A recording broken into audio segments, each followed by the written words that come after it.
Welcome to the new episode of the French Bishop podcast. Today here I'm joined by Master Sturgeon, aka John MacArthur.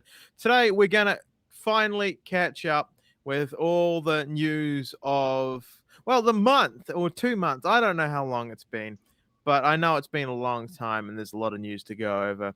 John, how are you going today? Excellent, Rogan. Excellent. I've been watching your stream on occasion while working in the background in the morning when I set up mine.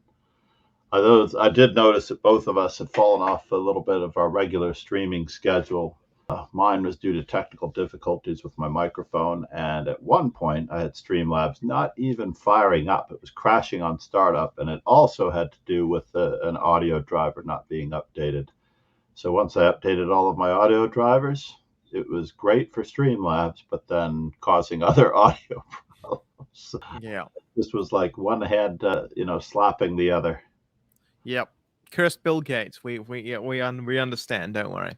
Okay, so the first and most important news of, well, I mean, the last few weeks has definitely been Hikaru and Kramnik are basically at each other's throat for reasons known but still weird.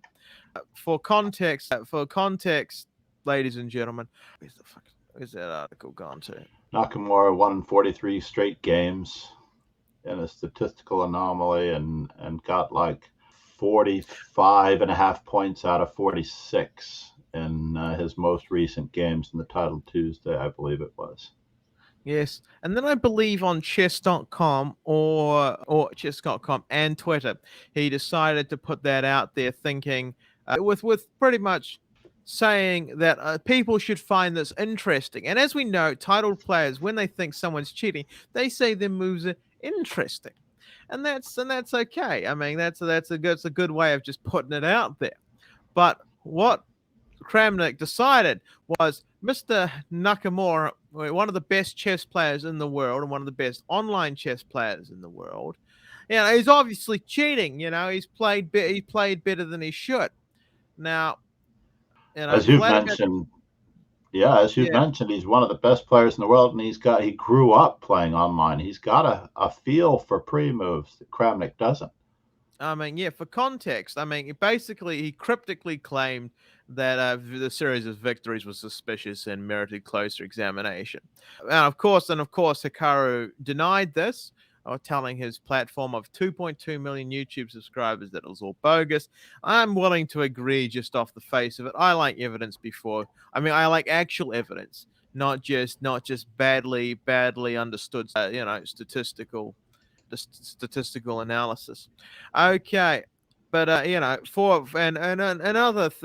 sub news to this, Professor Kenneth Regan, who's a computer scientist, he was also very much involved with the Hans Niemann cheating controversy or not controversy or whatever you want to look at it. He's reviewed the games and found Nakamura's results well within the likely statistical range for a player of his caliber. And then this is a quote by Professor Regan that the victories could be explained by the US players' the players' high risks of play. Okay, fuck, we're really screwing this one up, John. I think That's all I'm right. rambling. The people love to hear that stuff Yeah, anyway. yeah. But on average, Hikaru grew up playing online, as you said. He's had a 3,000 rating before other players were supposed to have 3,000 ratings online Mm. back in the chessclub.com ICC days. And he also has an incredible will to compete. Oh, of And course. one thing that the statistics and the general overall observation of someone's play, you can't rate willpower, mindset, determination, and of course fatigue on the part of others who have to deal with you when you're in that state, that emotional state where you got to Oh, get the job done, yeah. Not just when he's in that and they're state, though. playing against you. Just They're in the him. way. You know, it doesn't Yeah. matter what state he is. He's Hikaru. There's gonna be that shock factor because, well, you know, he's basically the skull and crossbones flag of the chess world. You got problems if you're facing him, and that definitely could account for at least 2% of anything. I mean, Hmm. and not only should you not rely on linear statistical analysis to treat an outlier which Hikaru is, it's not even well and analyzed statistics here. Kramnik has basically said he won this much, and I think he shouldn't have. I mean, I'm not even sure he cited anybody in saying that. I could be wrong. I mean, last time I checked, Kramnik may not be a statistical data scientist, because the people who are saying Hikaru only played 2% better than he should have. And I'm saying, well, if it's only 2% better, I'll wait till he's really fired up, you know? I know it's Indeed, yeah. And Kramnik is, of course, looking to stir up trouble, I think. I don't necessarily know if he's playing I the don't know why. Gotham chess game where he's taking advantage of the situation by he finds this interesting statistic and he decides to throw some wood on the fire and get Yeah. everybody all stoked again. I mean, I'm not sure. I'm not sure why he would do that, though. I don't think he has any skin in the YouTube game. I'm not even sure he's on YouTube. Which is like, I mean, if he is, he's doing a very poor job of giving his side of anything, of life, Right. general anything. I've never seen one of his videos.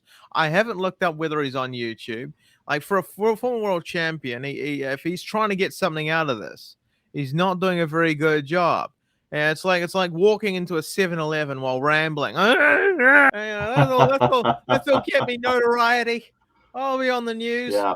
I mean, And as I told my students the other day, when you see someone outside the school on the street that looks strange and might be talking to themselves, I said, you don't make eye contact with the person and you don't engage them in conversation. this is You New just sort of York. like look away and keep on going and mind your own business. And Yeah, like Kramnik's been engaged so far by all these people, and we're just encouraging him.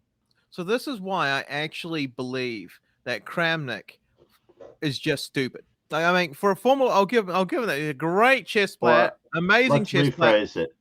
rephrase it. He's ignorant of the abilities of people to be able to play higher level No, chess no, he's faster. just he. I think we're giving. I don't think we're giving him enough credit here. I mean, the guy. I think the guy's just dumb. I think the guy is incredibly smart in one facet of life, and that's chess.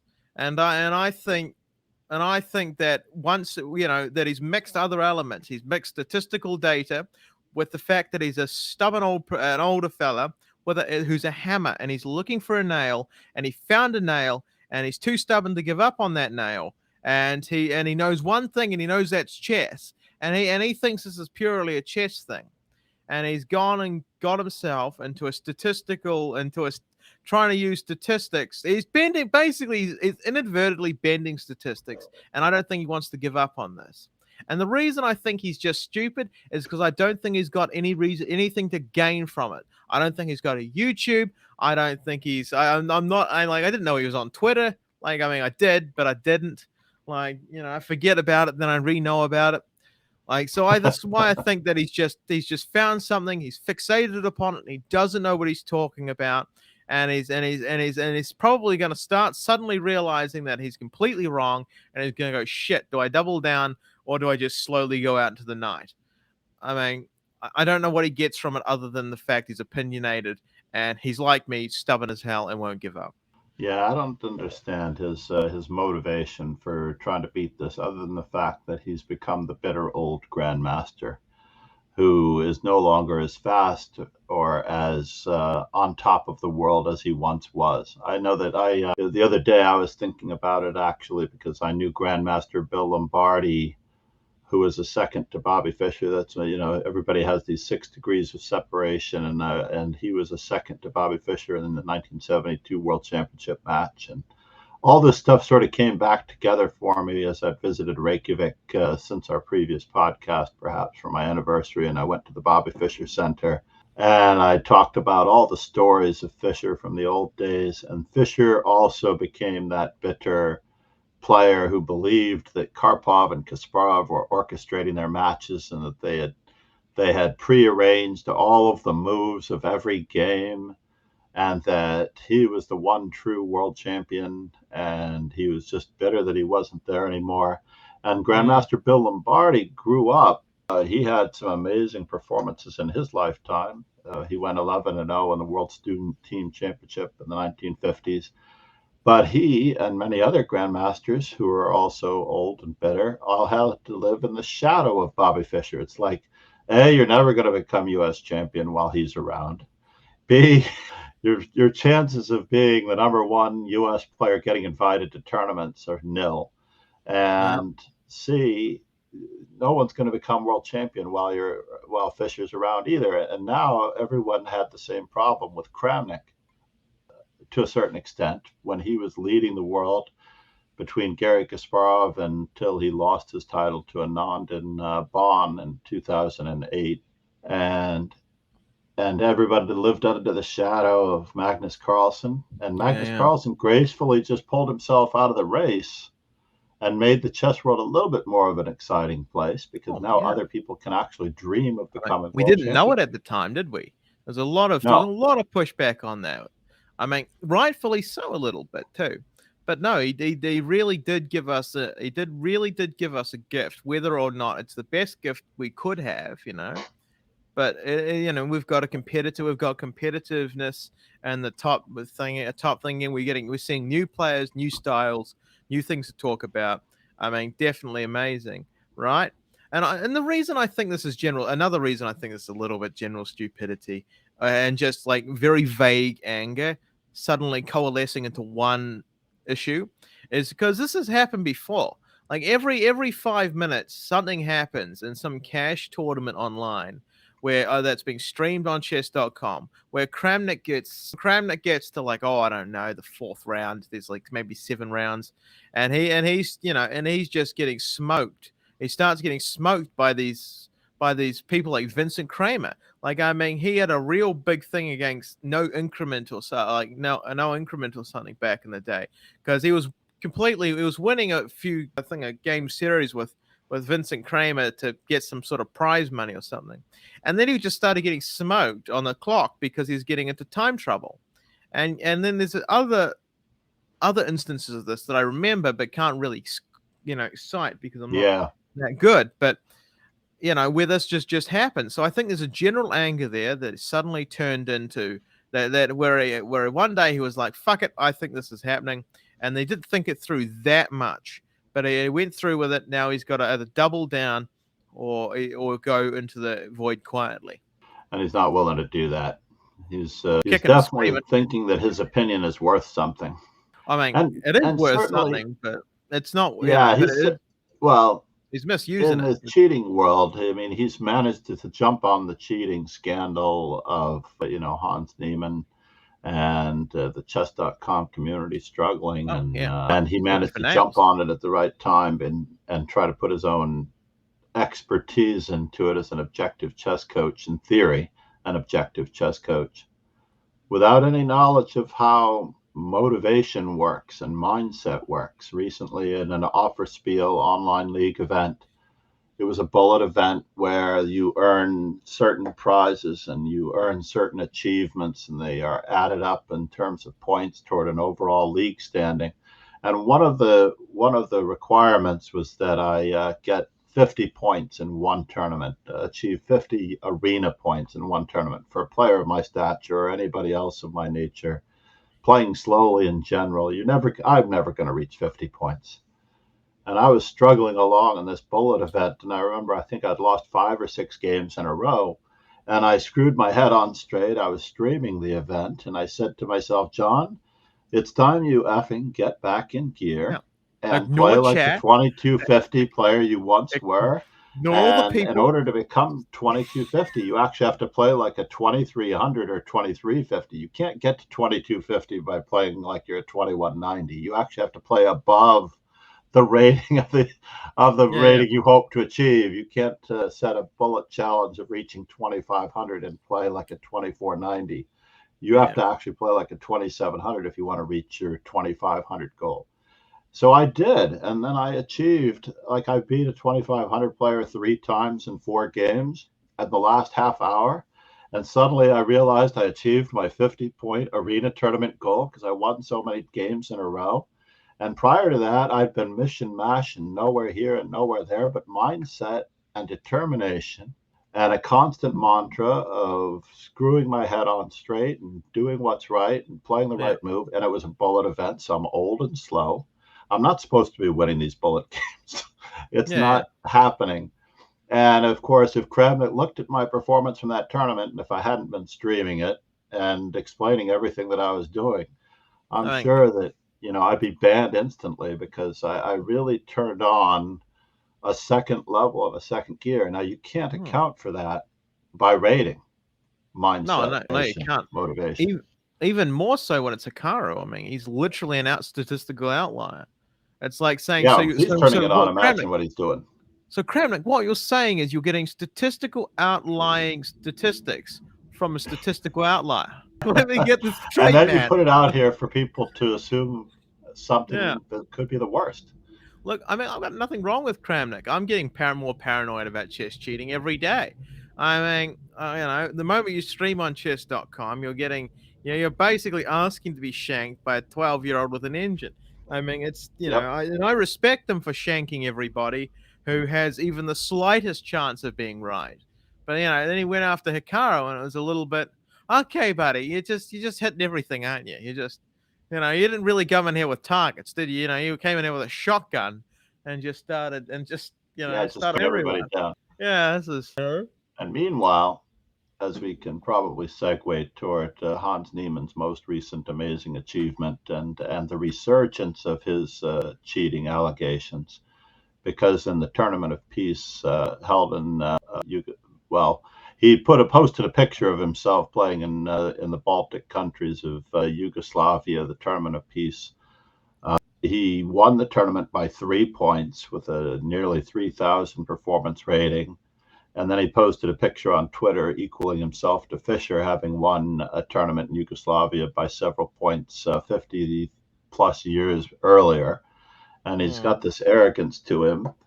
But ironically, according to another participant, there were no anti-cheating measures put into place for any of the participants in that tournament. So therefore, by correlation, his performance above and beyond puts him at risk of having gamed the system. And honestly, I feel like if I'm not having some metal detector shoved up my butt every time I go to the board, and I've been shat on by everyone in the chess community, high and low and near and far, I think I would actually feel a little bit of relief to be able to just play my game the way I've always played my game, without having to have this air of black cloud of suspicion over me. And now, of course, it has to loom again.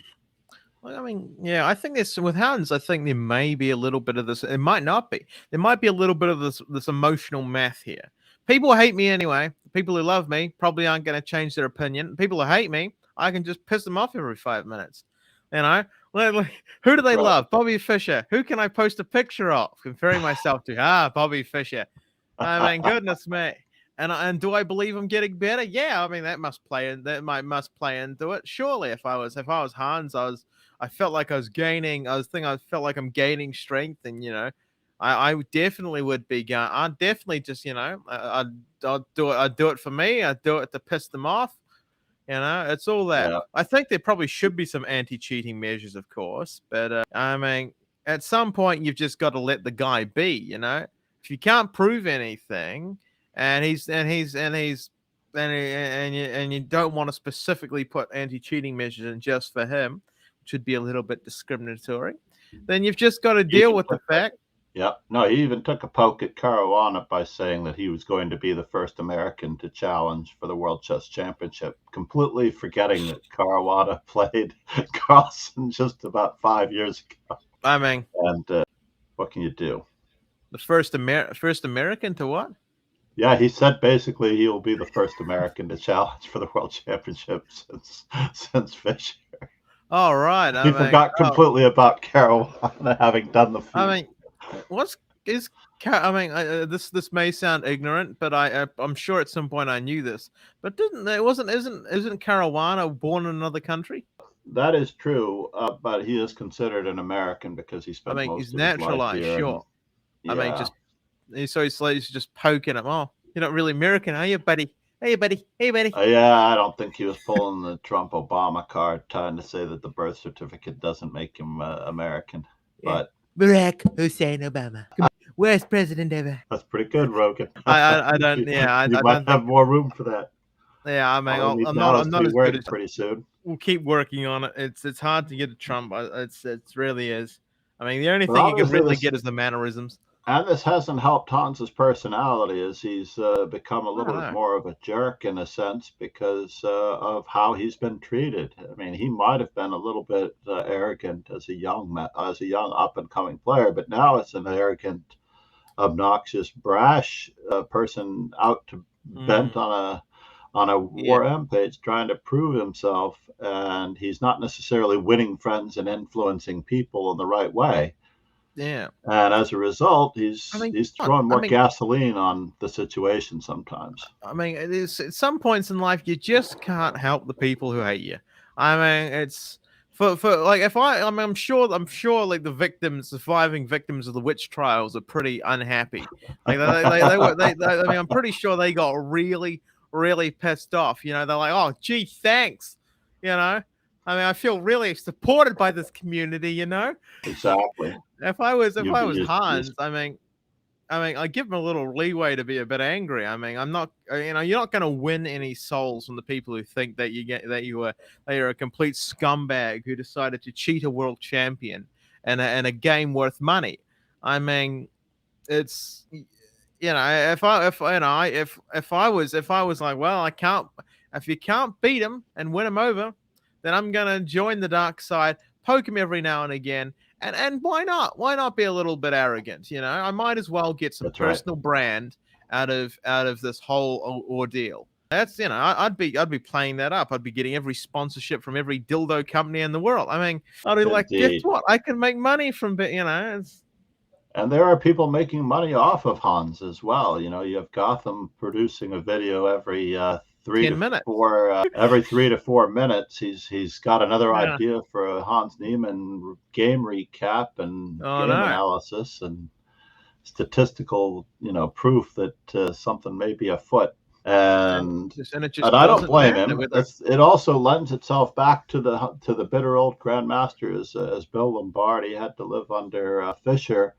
Basically, Fisher believed that everyone was making money off of him. In fact, I think some of my YouTube videos where I do a Fisher game, guess what? They get more views thanks to Bobby Fischer. He's not even alive, and I'm benefiting from Bobby Fischer. well, I mean, to be fair, I mean, he did actually actively try and benefit chess players. I mean, he was very adamant about pay in chess. I mean, he probably Yeah, wouldn't even be mad that people. He's probably just stating facts as he sees them. He's probably not even mad that people are making money off him. He's like, people are making money off me. I mean, I'm well, he trying to wanted get a people. cut. Yeah, I I'm mean, sure he wanted a oh cut yeah, of I'm the sure he action. wanted to, but I'm sure he There's no wanted way to to. enforce it legally, obviously, because the games are Oh, well, public. we can't talk about you. That sounds very, you know, unconstitutional there, Bobby. I mean, No, he was correct in many ways. In fact, he reneged on so many contracts and kept his book from being. It's like there's still problems with trying to do some of his material because of the legalese that he had put in there. So yeah, Fisher's 60 Memorable Games will not become so easily a chessable book because of the electronic nature restriction. Someone Stuart yeah. Margulies, who had helped him do some other things. I think Bobby Fischer Teaches Chess should be unchessable. And I Yeah, of think the course. legalese in there keeps it from being shared, used, and Like without honest, Bobby's express permission. yeah. Well, I mean, that's a bit fucking hard to do now, isn't it? It is. So Say therefore, it's off. just not possible to get permission to do it. And it's all tied up. So you're not going to be able to see those things unchessable, although there may be a loophole somewhere because of his death. But on average, he was very aware that and Mm, in fact, the old nature of the game. I've played with some much older pool players. For example, one of the best pool players in the world, George Sensucci, would play in the local events, and he was a good friend and an inspiration. But he would rub people the wrong way, and he was a little bit brash when he was playing them. And I would go outside when he was taking a break from the match or right before he was about to play a player, and I'd find out what the line was from him, you know? And then I would go in and I'd place all these bets, giving games on the wire to people who were going to watch the match. He would win by 2 games. I would be giving 2 games. He would win by 2 games. And then I would give him a little bit of a cut. So to the And state that's of what New was York, John expected by is the old not generation. admitting If you make to money match from fixing. John is not a betting against him, I just needed to know how much better he was than his opponent and what I thought I could give. And he knew the line. He knew the right. line that he had to beat when he was playing the So match. John, So he would you go in. colluded with one of the players to get information that would, I mean, that would affect Indeed. the betting spread. That sounds like match fixing to me. But I'm not sure how it nobody works, need but tell for a nobody casual need. game, it worked out pretty well. But he expected his cut. Like if I didn't share, Oh, right. 30 or So, whatever with him out of the percentage, I'm not sure if that makes it it would legally any probably come to an better. end very quickly. Arguably, very much worse. But nobody needs to tell the state of New York that. Okay, or the feds or anyone really. But okay. So I mean, yeah, that is very very true. I mean, there's a lot to mull over there. Honestly, it's hard to get into the mind of Kramnik because we don't know. But we have seen many controversies of the like where he does show similar behavior for very similar reasons. I mean, Absolutely. vague Interesting. hatred of I online think, and your ability to win online. I mean, don't blame him to and be his honest. bitterness of not being a part of the current crop of top stars to a certain extent. The bitterness is there. When Kramnik first saw, in fact, he lost the London Classic qualification spot to Anand. Anand goes on to beat, Carlsen, and the Carlsen goes on to beat Anand. And then Kramnik just calls him lucky, He's just lucky. He's just another grandmaster like the rest of us. This is not a big deal. It was a new in Yeah. chess interview. Someone had asked me about this statement when I commented on it on Twitter, and I referenced them to a new in chess article slash interview from the Yeah. 2000 around after the 2013 match. Yeah. That didn't And he's age just well. saying, time will tell that Carlsen is just another grandmaster like the rest of us, and that he was just in the right place at the right time. And he I was love how critically wrong. he was no, in fact, he was the wrongest he could possibly be. And not only is he just wrong, he's as wrong as like you couldn't get 1 degree more wrong.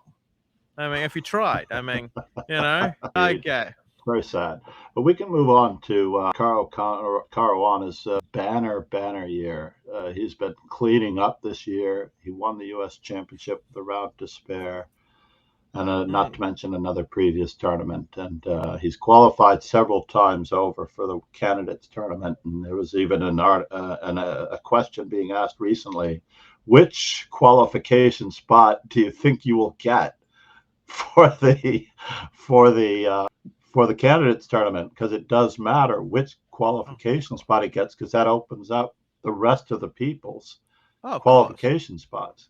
It gives everyone else it's possible wild cards, But I mean, this probably does lead into your thoughts and my thoughts, honestly, that Caruana is the heir apparent to maybe the world championship. I don't think Ding is nearly as strong as he needs to be beat an on-form Caruana. And this is just the general thoughts of the chess community here. It's no high level analysis by the 1600. I mean, let's be honest here. But especially yeah, based on recent results, since Ding hasn't participated in hardly anything. He might have I participated mean, in something briefly after he won the world championship. I don't know that he did, but he's been absent from the world chess scene since he won the world championship. Let's put Ding out of the question for a second. Who else has got that? I mean, there's Ian, of course, Ian, Mr. Nepo. I mean, I don't think he's got the balls to do it this time. I mean, I think he'll play pretty strong, but I think if Caruana retains form, he's going to edge him out. I mean, they both have world championship experience, and Ian's world championship experience does not seem to be the good championship experience. It seems to be the, oh my fucking god, not again experience. Right. Yeah, Vidit and Prague are hot on his heels, but they haven't shown the skill yeah, level yeah. that's needed to reach the top I mean, just we're yet looking for gaps. consistently. We're looking for gaps here. I think between the rest of the field and the rest. So who else is going to go there? I mean, barring Magnus somehow getting in there, which he won't. I very much Right. doubt he'll come back for this cycle. I mean, Well, I if believe Anish Giri has finally got a shot based on the standings at the end of the true, London Classic very slash St. Louis events that have just happened. And possible dark horse, you think? yeah, and I know Wesley So has pretty much fallen off. He's pretty much not even going to participate in the World Rapid Championship. He's actually announced that he's done for the year as far as playing chess. So therefore, I think whoever does manage to squeeze in, because it's a little bit unclear as the top rating spot, because we're waiting for Gukesh's final finishing performance in the London Classic. And the London Classic has been unfortunately quite a snooze fest. Like everyone is drawing, and like one person, if we're lucky, Oh yeah, might win a particular round. conservative play. I mean, It's a lot very on the line. conservative play. Gukesh is not leading. There's a huge contingent. The last I looked, it was 3.5 points. Michael Adams was leading with 3.5 points, and everyone was behind him with 3 points. We're only, Mm, not barely halfway through the tournament. And Hans Niemann is in second, and is tied for second with 3 points with Gukesh and all that. And anything can happen in that tournament if they yeah. actually start playing chess. Yeah, I mean, it is what it is. I mean, it's very conservative play is going to happen. Longer time controls. I mean, people, they've got real stuff on the line. I mean, it will be interesting to see who comes out of that. Michael Adams would be a very wild cardish person. They're a very good GM from Britain, but Yeah, his I days mean, unfortunately have gone as well. But I don't think of him as a bitter old grandmaster. Thankfully, he keeps to no, himself. He may say something he's over still a very pint, strong. but Still extremely very strong. strong. I mean, yeah, And really the old strong. guard. Yeah, The well old guard. aged, well aged. Yeah. So I mean, can we say with a little bit of certainty, barring unexpected stuff? I mean, that's like anything, barring unexpected stuff. Do you think we will be seeing Caruana this time? As Absolutely. facing danger. I would like to believe that. The only thing that I would, and we can even seg this into the Hikaru Nakamura and the mindset Is drills that we Hikaru were trying? referring to. But Hikaru's in as well, yes. Oh right. I mean, he actually did reasonably well last time. That's going to be interesting to see. Will be interesting to So see for because the most part, if Hikaru, the only person that could ever challenge Hikaru mindset wise, who did not act like a deer in headlights when they were playing him, and that was another factor you'd referred to in your statistical outlier possibilities. Like when you yeah, play a person, you think you're going to lose to them right when you see the pairing. And every grandmaster in the world has this, oh, I've got to play Hikaru type thing. When you're playing a blitz game, it's yeah. like, this is not where you are the most confident person in the world. The only person that was ever immune to that was Magnus Carlsen. Magnus Carlsen would just roll up and go, all right, let's take care of this I guy don't before he know. thinks he knows how to play chess. I don't know. I think that I mean I won't deny that there's possibly something there for the best grandmasters in the world. But I think Hikaru is pretty normal in the I mean pretty normal when he's against the best in the world. There might be something there, but I think that's not so much a factor when you got Anish Giri, who's got the ability to draw essentially, Anyone in the and world.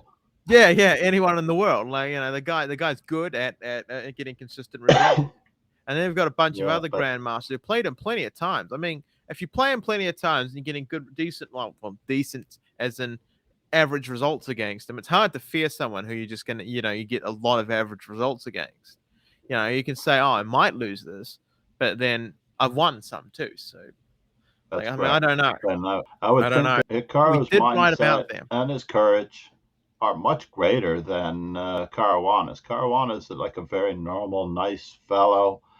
He's got a certain realistic attitude toward his approach to the game, and That we he's know very of. objective in knowing his chances, his practical chances in any particular position. Yeah. And he, unfortunately, I think, at whatever moment, may or may not have the same wherewithal that Hikaru has when it comes to, steeling himself up in the last so many rounds, as he and others have had to face Magnus in various events. You just know your licking's coming. Yeah, yeah. And that was the main thing that Magnus did when he beat Vincent Kamer in the World Cup. Vincent Kamer had Magnus on the ropes. He had him on the mat. The referee was counting him out. And Magnus said, "Oh, I'm not done yet. I'm getting up off this mat and I'm going to kick this guy's butt."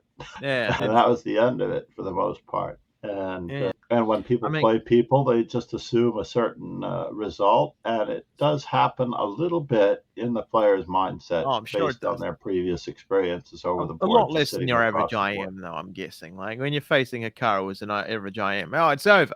But as the best in the world, I mean, I think it slips from a noticeable psychological advantage.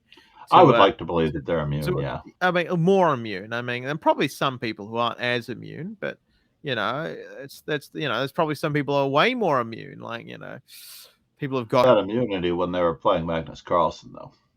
Oh yeah, definitely. He just wins in tie breaks. I mean, it's if the guy gets you to tie breaks, he's throwing you down.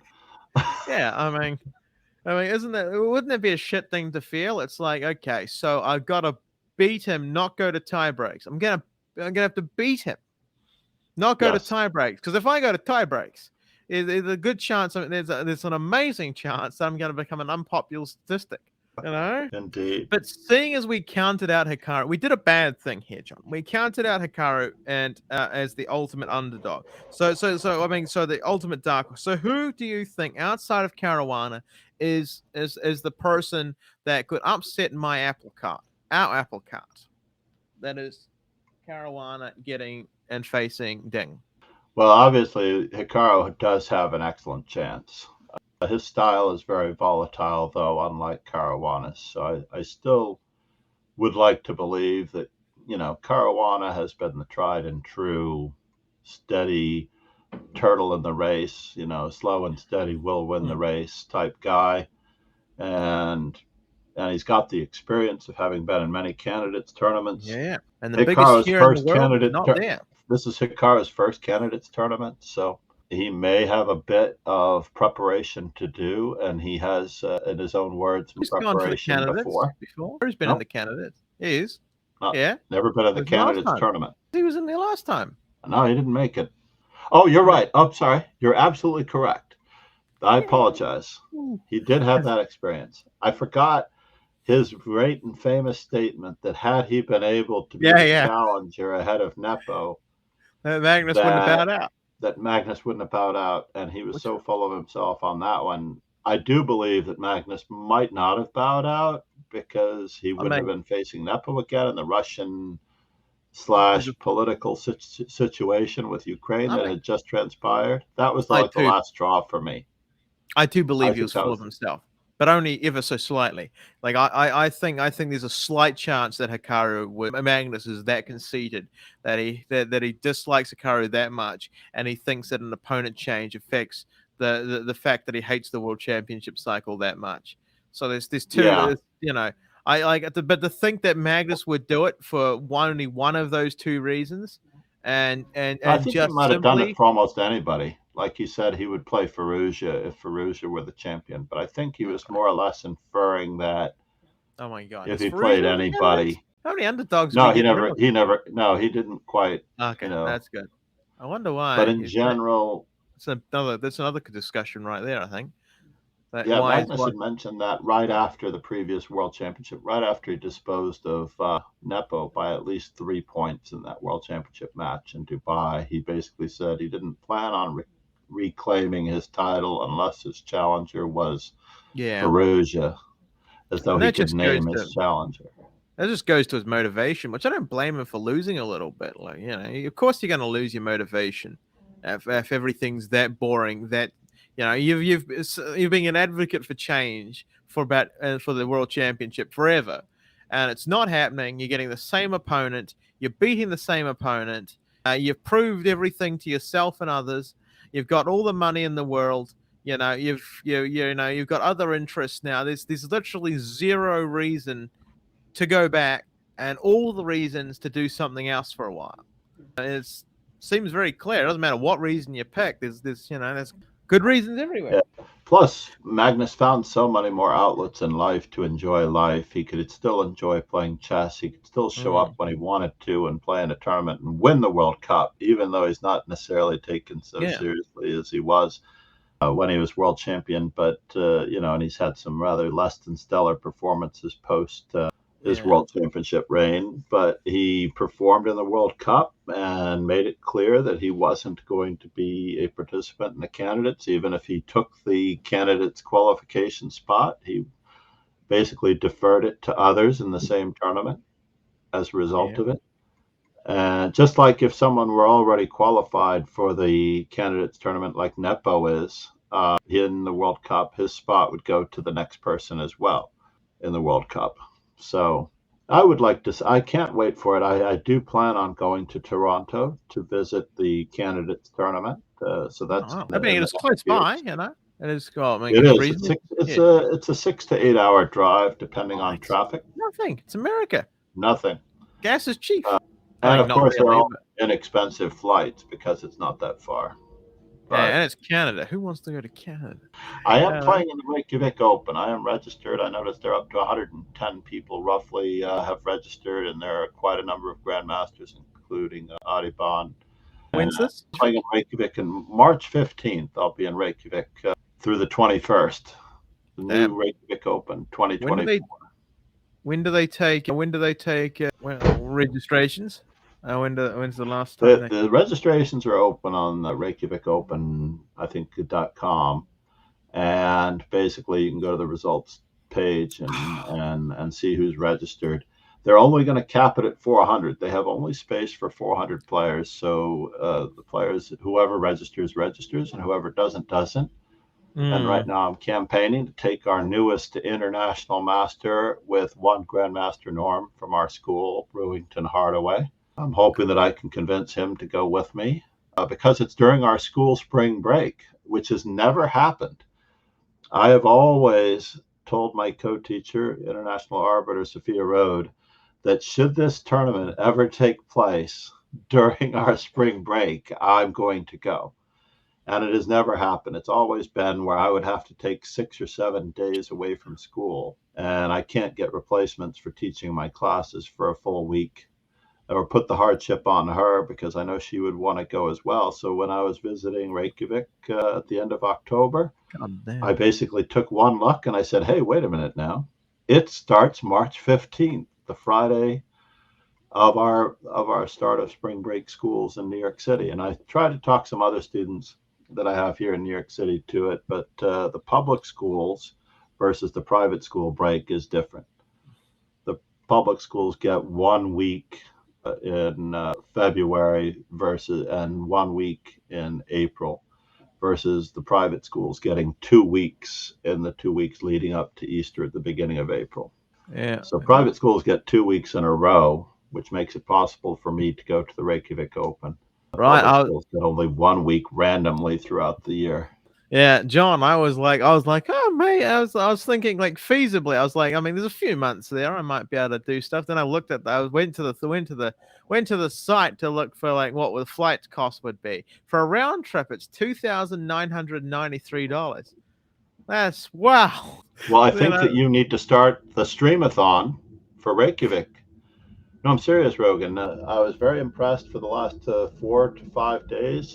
AK Nemsko has had a nonstop round-the-clock streamathon where she has raised an incredible amount of money because, as I learned, I think it was last Friday or so, the death of her car in an accident, and she is unharmed, thankfully. Jokes write themselves there.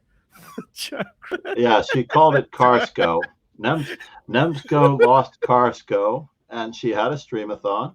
And she did nonstop fundraising for 4.5 to 5 days to raise money to replace her car. And I was obviously, gonna I go with know some for a other fact that jokes there. the insurance is going to cover it, but the Yeah, insurance doesn't necessarily always cover you got to pay the out of pocket a little difference bit. for a better car Yeah, right. for the prices as they are now. Yeah. So I lost two cars last year. I actually lost two cars, Damn. and the insurance paid me like $19,000 on an old Pathfinder that I never expected to see. Like, it was an insane amount of money for a 2015 Pathfinder. I was very thankful that they did because it was flood damage. We had a flood in the neighborhood. I Yeah. took steps to put the car up the driveway of a neighbor's thing, and it was, elevated by 3 or so feet. But Yeah. the 3 or so feet was not enough.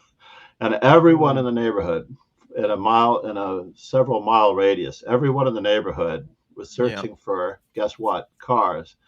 And it was nearly impossible to find an inexpensive car that was used or anything like that. The used cars were going at the same prices as the new car. So I ended up getting two new cars, as my daughter's car had to be replaced as well. She had a much lower Oh, to the dear. ground car, and the Oh, insurance came through on that one. And it was pretty much enough to cover I it. mean, I think it's the one time So it was you good. start thinking American insurance. Hey, but John, the keen observers will But you notice should hold something. a streamathon, though, Rogan.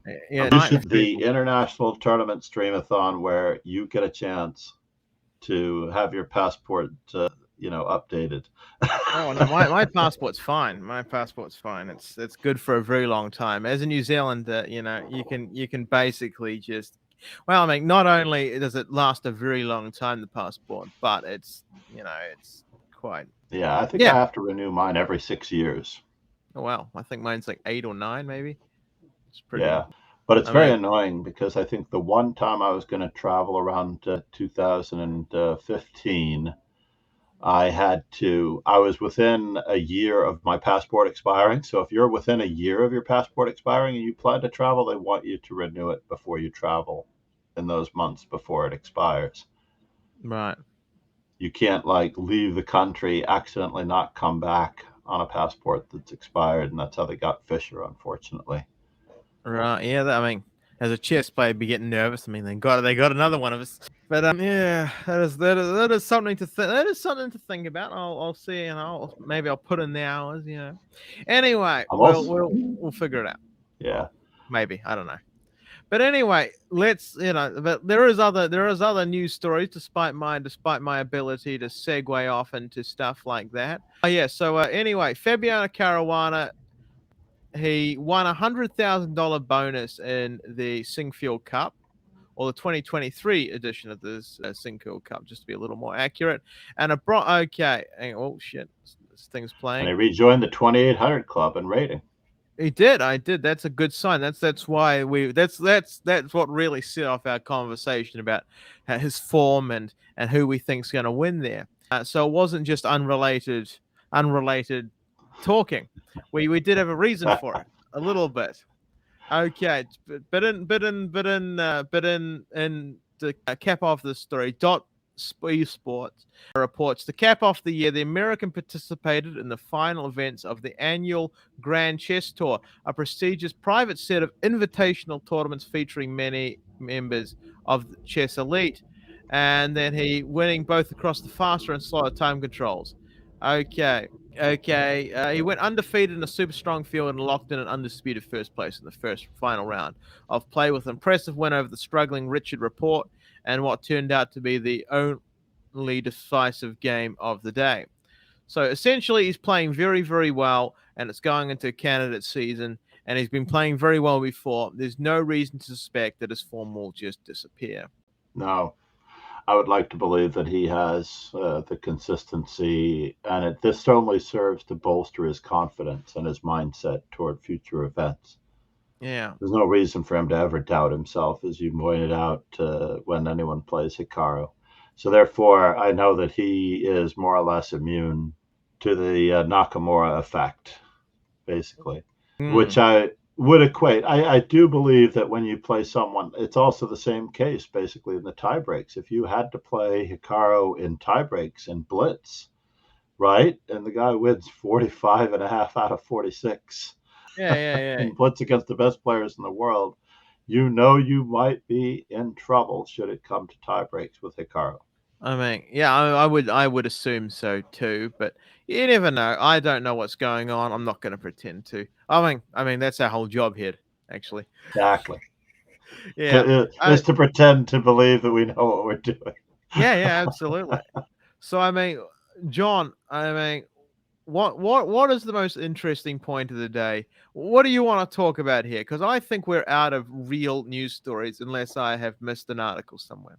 No, I mean, we can try to do a recap of anything we missed at a later date and touch upon it. But honestly, the main factor that people should never count out is having a good mindset when you are playing.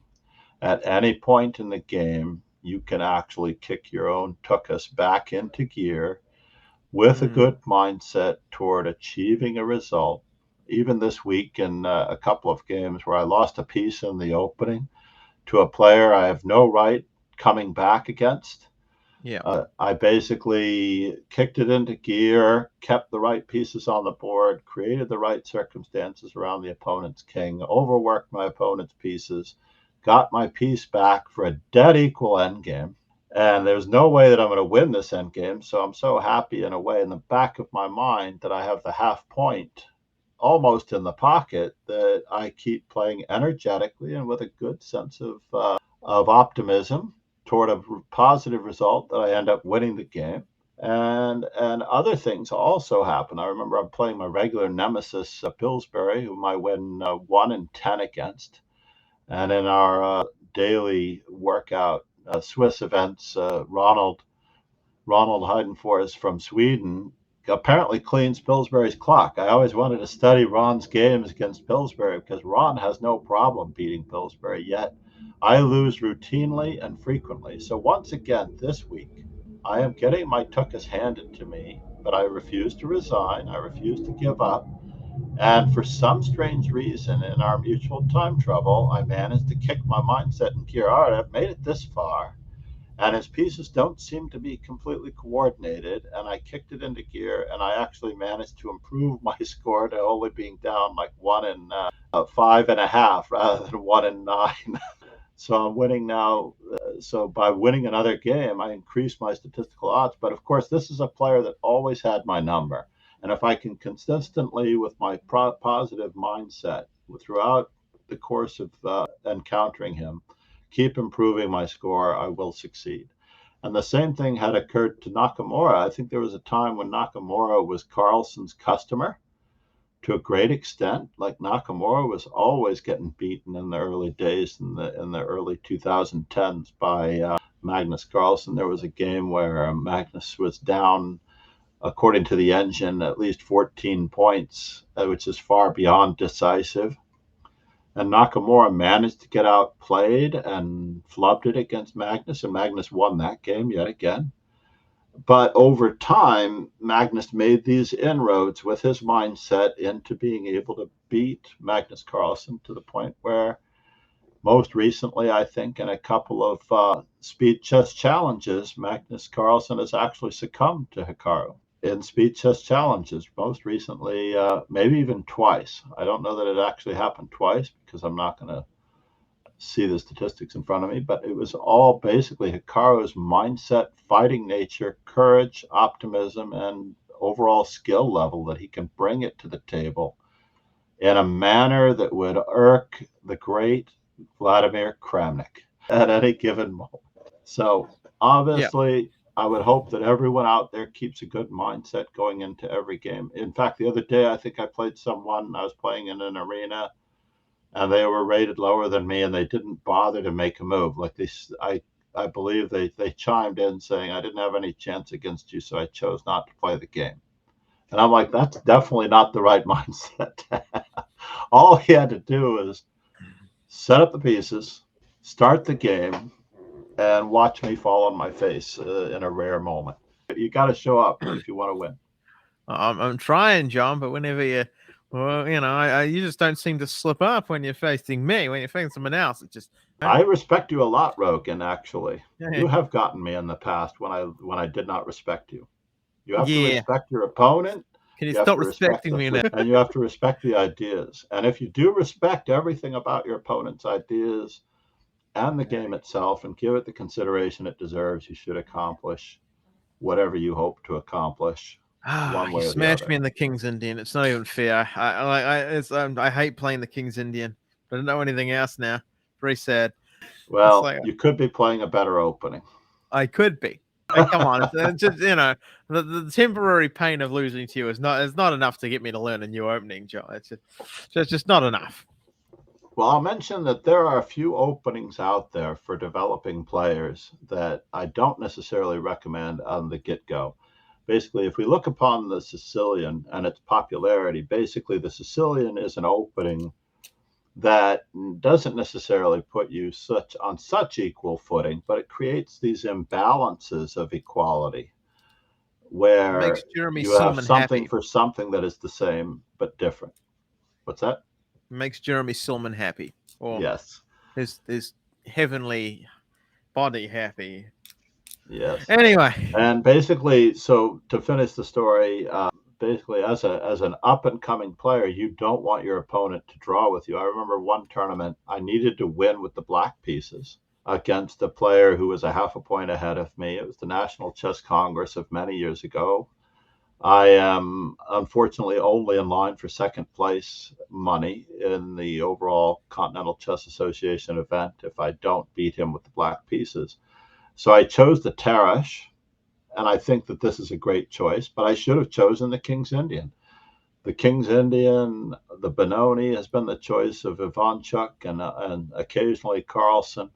You have to choose these cutthroat openings, and I consider the King's Indian one of those openings where you start off at a disadvantage and you force your opponent to actually do something to maintain their position toward you.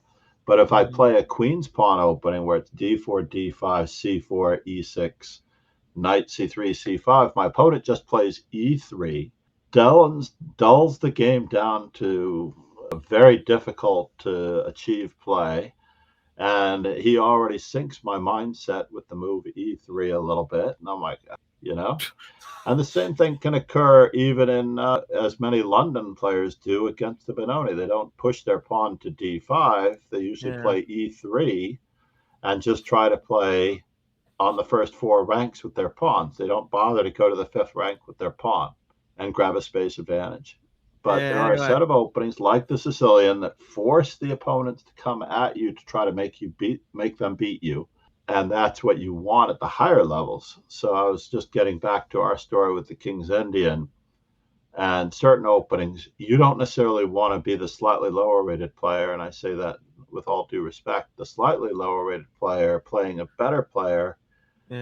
Or a slightly more experienced player and being in a position where you're burning some bridges with the opening. It's almost better to say, I'll tell you what, when I became a master in late 1989, I basically played for absolute equal chances against every strong player. And I had a nice winning record against everybody who was 100 to 150 points above me. Yeah. Because I was not afraid to draw. Now, they were the ones that had to take chances. They were the ones that had to liven up the game. So they were the ones that had to play risky chess and give me a shot at beating them, and then I beat them. But the players that were my level, right, if they were within the rating of me, and I play that same equal chess, guess what they did? They drew with me. I'll take it. God dang it. Yeah, you're supposed to do that. But the higher rated player, if I play for equality, absolute steady Eddie chess, and this is the secret to the London, by the way, the London maintains a absolute stability against the stronger player. And because the stronger player is the higher rated, they have to actually take risks to beat you. And because they take risks to beat you, that gives you the opportunity from a steady and solid position. But then there are the openings that I don't recommend, like the Benoni, where you're at a slight disadvantage and you're forcing your opponent to attack you. And if that person is equally more skilled, higher rated, and whatnot, and you're playing the King's Indian or the Benoni, you might be asking for it. Yeah, I mean, here's just something funny and some housekeeping before I think we leave. To get to Reykjavik from Auckland Airport, which is already like a 4-hour endeavor. I have to go to American Airlines for 13 hours to Dallas, and then with a 2-hour, 35-minute layover, and then to Dallas, and then probably again to Dallas. It looks like. Hang on, no, just Dallas, and then to Washington D.C., and then Atlanta, which I don't know how this makes sense. Then yeah, I could see the way you're going. Atlanta. You're coming across California to Dallas, so you're flying across the United States to get to Reykjavik Which, like, from New Zealand. Might as well just sense. stop in America. They don't want you to be in Asia or crossing the Ukraine Right. airstrike area. Come on, make peace already. I want my cheap airlines, damn it. I want to take that. I want to take that something that may or may not be, some weird airline like a China XV Airlines, and then that'll go missing. And I believe that you should be able to find something at the right time, because it's not a natural tourist time. My ticket to Reykjavik was about $650 round trip. Well, I mean, you're already in the United States, and I'm already. Yeah, I'm only across the pond from it. Yeah, big old jump. I'm a hop, skip, a nice marathon, 4-hour layovers everywhere. It's several different flights away. Like, I mean, I'll look at the cumulative time. The cumulative time. That is a good point, by the way. You should actually look for flights to cheaper destinations and spend a day somewhere in an inexpensive Airbnb, and then get a good rest with melatonin, and then continue your journey on the next leg of the flight. So you might be able to find a flight to Los Angeles very inexpensively, and then you might be able to find a flight from Los Angeles toward Reykjavik very inexpensively, because then you'll have a whole wealth of new airlines to choose from, rather than flying an airline that must originate in Auckland. Yeah. I mean, so if you found a flight that left you in Los Angeles or San Francisco, you would be able to thereby find a cheaper flight in the United States. Come on, John. In Los Angeles, come on. I don't want to get stabbed, man. I like my kidney. That's why I suggested San Francisco. You might have a slightly better chance in San Francisco. Yeah. San Francisco. Provided you stay out of Compton or Oakland. In either case, whether you go to Los Angeles or San Francisco, and then basically you'll have a wealth of more flights. And of course, if you're able to stay here in New York, I have fixed the heating in the basement for the guest room. Oh, thank you. You're good to go for a day or two at least, as we head on the merry way. I leave on the 14th.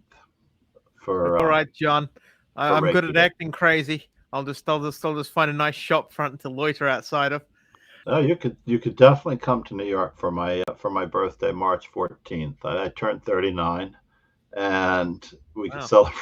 39, eh? Continue on again. Damn. Yes. I mean, is there any places that take illegal workers? Oh, plenty in New York. Plenty in New York. We are the land of woke immigrants.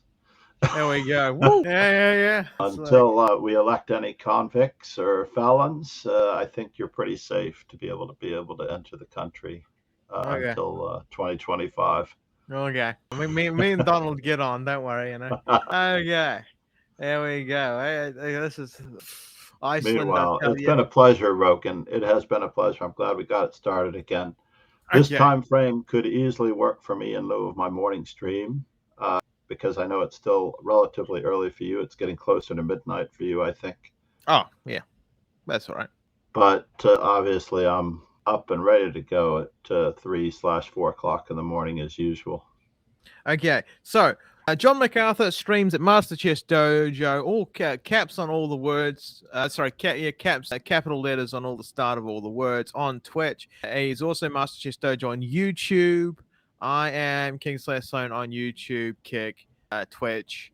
Anything else? Probably soon. I did start streaming on Twitter per your request. I stream as Master Chess Dojo on Twitter as well, or /X. Yeah, or formerly known as Twitter. It sounds a formerly little bit. The social media platform formerly known as Twitter. I was formerly known as Prince. Yeah. Prince seems a little weird, doesn't it? Indeed. Yeah. Until next time, we will try to. This is the second season of our podcast, and I'm hoping that later today I might be able to line up some guests for us. Hopefully, among the Grandmaster Elite, we'll see what happens Yeah, as what might amen. be. We'll see. I mean, I'd rather you interview them because me interviewing them would just. I think. I mean, It's nothing without the two of us, sir. I mean, You have the I humor. don't I'm a know. little too straight. I mean, there's nothing wrong with that. I mean, it's. I'm Lou to your. I'm Abbott to your Lou, sir. Yeah, I mean, Costello department. we'll just copy Ben Johnson. I mean, there's nothing wrong with being straight all the way, Well, I don't know. It's not politically correct to be straight all the way anymore. Oh, okay. Okay, John. Surprised me there. Okay. He's coming up with new Needless to angles all say. the time. So thank you all, ladies and gentlemen. If you want to support the stream, well, just you can go and do a lot of things anywhere and anywhere. You can find us, not hard. But if you want to buy a chess.com membership, you can use my code. I mean, that's cool. I mean, I haven't got a specific code. You kind of have to find it. It's actually more trouble than it's worth. It'll be attached. It'll be Yeah. attached in the show description. Oh, I mean, will there, John? Well, some poor schmuck's gonna have to put that there, Some poor schmuck will find its way into the show description. Yes. I'm sure he will. Okay, so ladies and gentlemen, goodbye and have a great day. Okay.